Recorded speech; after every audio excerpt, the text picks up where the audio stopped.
Okay. I'll read a few poems from my book, but also some new ones.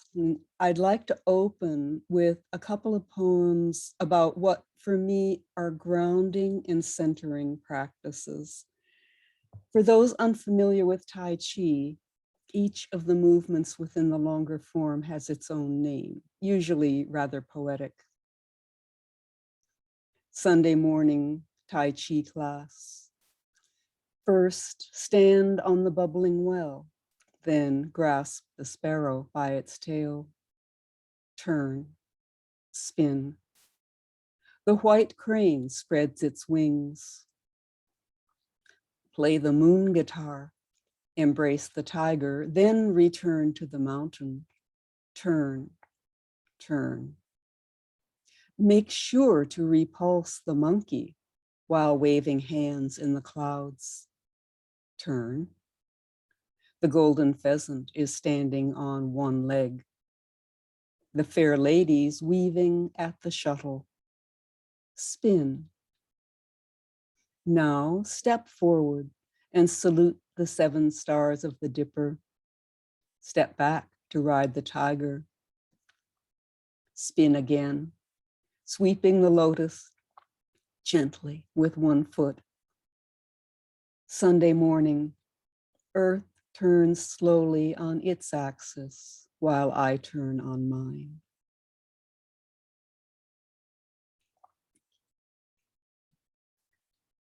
Origami. A simple square is folded twice and thrice, and look, a house appears. It's nothing but itself. Unfold it back to square and fold again. Another house, across each face, the creases from a previous abode.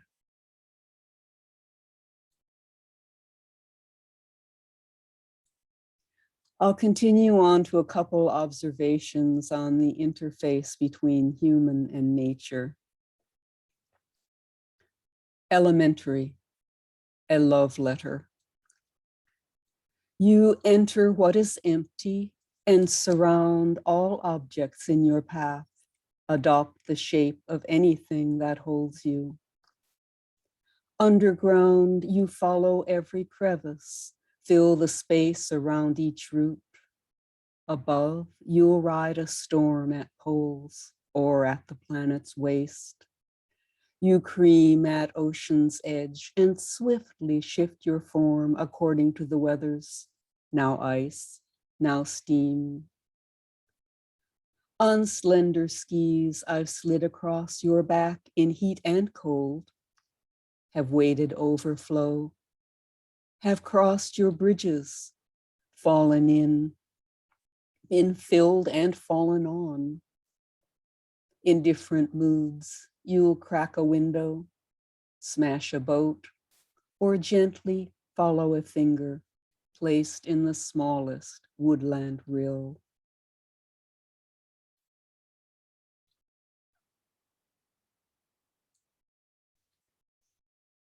Freeway exit.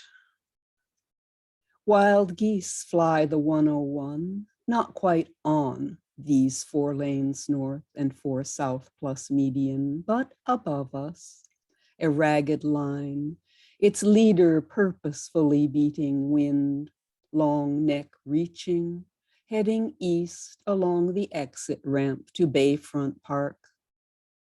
Cousin geese wait there, surely, enough to make a quorum, enough to form the necessary V for the voyage south. Silent geese, these, what with the tires' hiss and bumpings over potholes, what with the whistle of winds around my half-downed window, black beaks seem merely open, but oh, I know they are honking.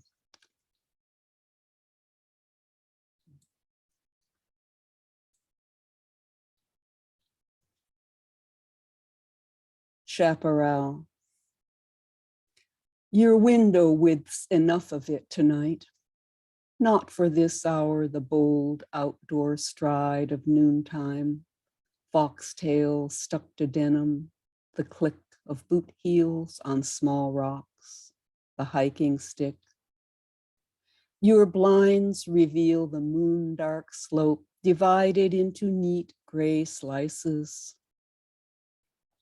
When even that's too much, twist the plastic bar to lay the slats flat against the glass, turn up the radio, blot out the yucca and the sage, the call of all that's feral. You know the wild is out there. That might be all you need tonight.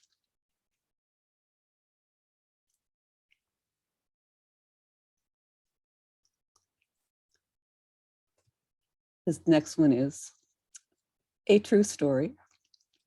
Standoff. Afternoon is filled with berries. Just cicada trebling shrill breaks the dreamy silence. I am looking for the best to fill 2 pails, one in either hand, with succulent rondelles of blue.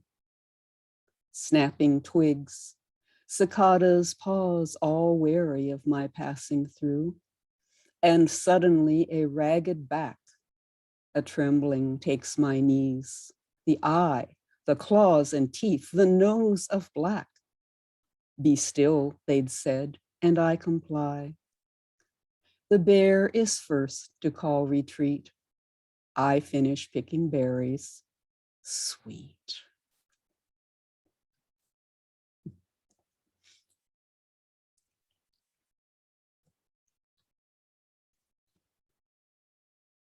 Heron, improbably on Main Street. A heron, blue, great, flew over her roof today in heron fashion, the first she'd seen to levitate above her carapace of asphalt shingles, gray. Where once Ohlone lived is pavement, is honking cars a glitter. Heron, the first she's seen this far from marsh or meadow, so far from creek or estuary, so far from meat and fish, flew in heron manner, cawed once, orange legs trailing, the wings as broad as bird is long, the plumy neck recurved, that odd boneless S. This heron flew over the house, veered west beyond the chimney, cawed, disappeared, left human being marveling and somewhat cheered at first. Nature. Then she knew, frightening, all about the fall from grace that's made the sighting of a heron now and here rare as winter lightning.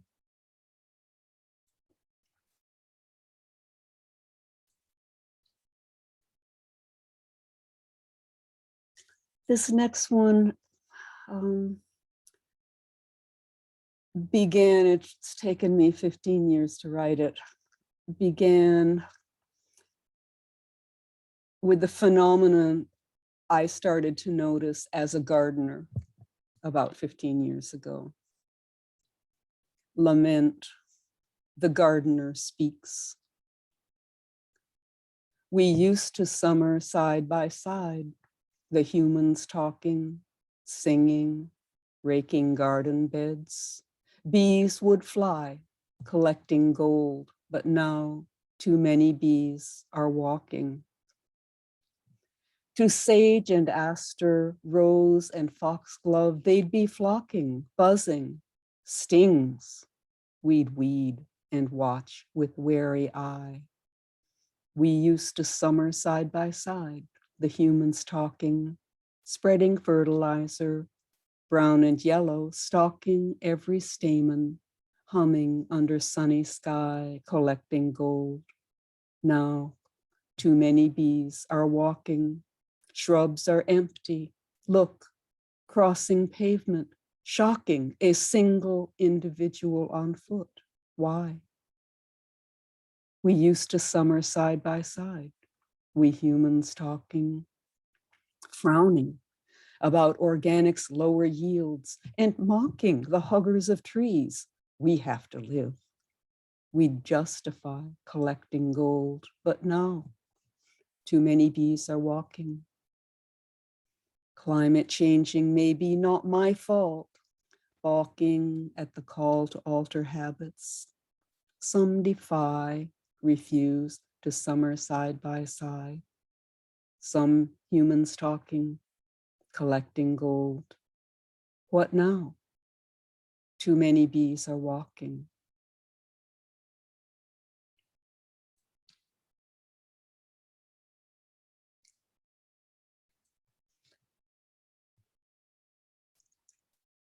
Next, I'd like to read a couple of lost love poems, if I may.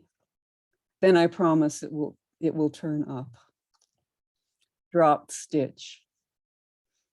Another sweater begun as if it were for him, as if it could ever be for him, as if he would wear it ever, as if he would see it ever. The knit and pearl, angora of her life, the jute of her life, the sweater begun because the screen door has slammed for the final time and there is nothing more to say. Knit one, pearl two.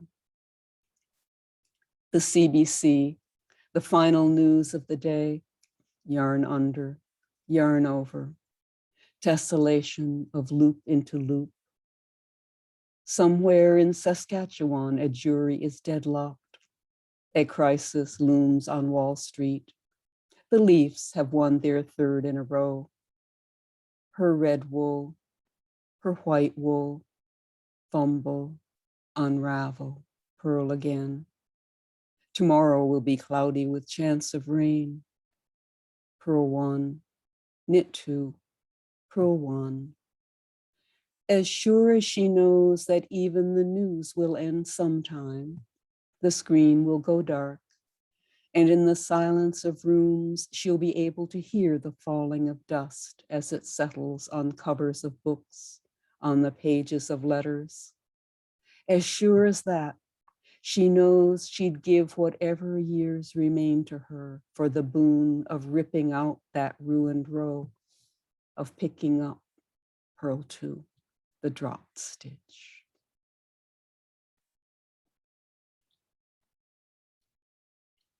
Thank you. This next one is a love song about a long, long marriage. Any of you who've been in really long relationships, I think, might hear it. Deciduous, a ballad for Tim. Our paddles dip in unison. We do this well together. My bow, your stern, the dog between. We've had a change of weather and only loons are talking now. Small snow, the empty trees, the delicate bones of hills behind. The black and white of these are all around our red canoe.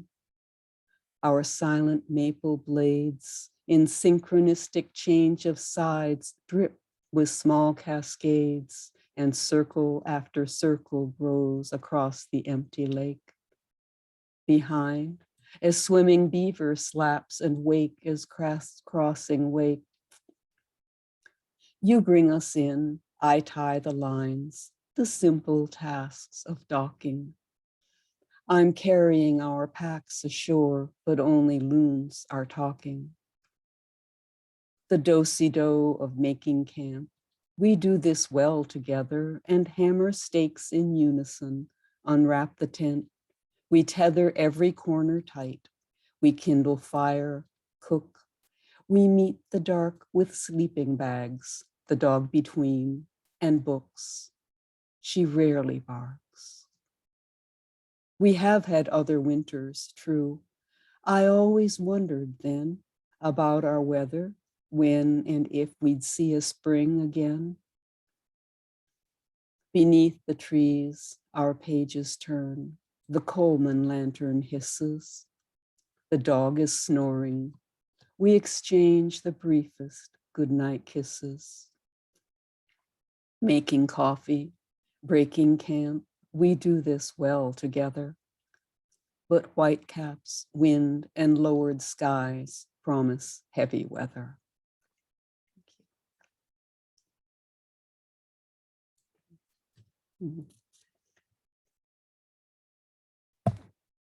Changing of gears. Full moon, king tide. Breathe me in and out, draw me, take me in and out, carry, bear this body out to sea, out, bring me back drowned, sucked beneath, gone to ground, washed up, turned around on my home beach. Take my clothing, all, fling me naked out again, past the breakwater, land me on a stranger's beach, new, rearrange the eye, keep me out of danger, or maybe not. I'm dressed in aught but your salt and sand caught between my toes. Aquanauts, the jellies, the tiny crabs that cling, abalone worshiping the moon, seal queen, king, swim corridors of bleached kelp and kombu, dulse. Each tide interprets every beach anew. On one, there was snow.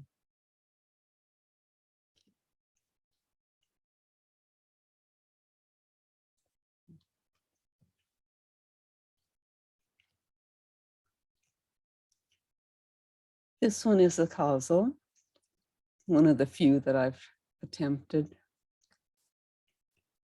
Gazelle by night, spoken quiet in the dark, a tale's unfolding, storyteller yet unnamed, unveiled, unfolding. At 17, her legs were long and lithe. She leapt across the 7 mountains, a fairy tale unfolding. Troubadour is tuning, lute is all a hum, notes in major and in minor scales unfolding. Chambered nautilus, room by room, walls as pearly lucent as a fingernail unfolding. Deep within the cedar chest are quilts she's made. Guests arrive, velvet, silk, percales unfolding. Night bloomed jasmine. Leaves and petals are, though beset by worm and garden snail, unfolding. Beneath the Pleiades we met, and not by chance. Our thighs and shoulders were moon pale, unfolding. Fragrant envelopes, red with golden foil, surround each chocolate. Diane inhales, unfolding.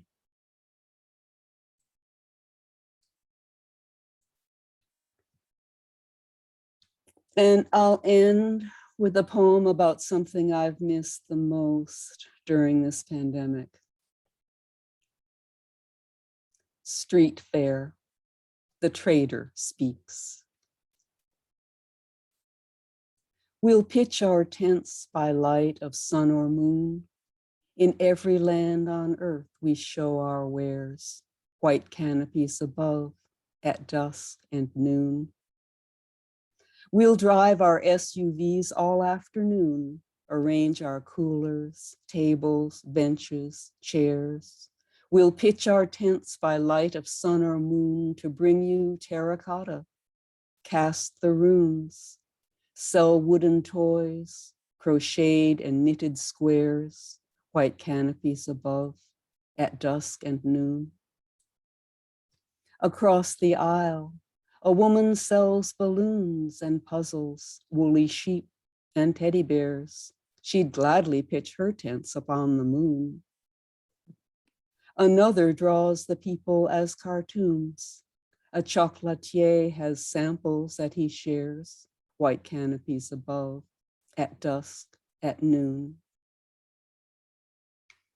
In times of plague and war, we ask this boon, O Queen Bazaar, and hope you hear our prayers. Preserve our canopies at dusk and noon. Please bless the tents we pitch beneath the moon. Thank you. Thank you so much for having me. Invite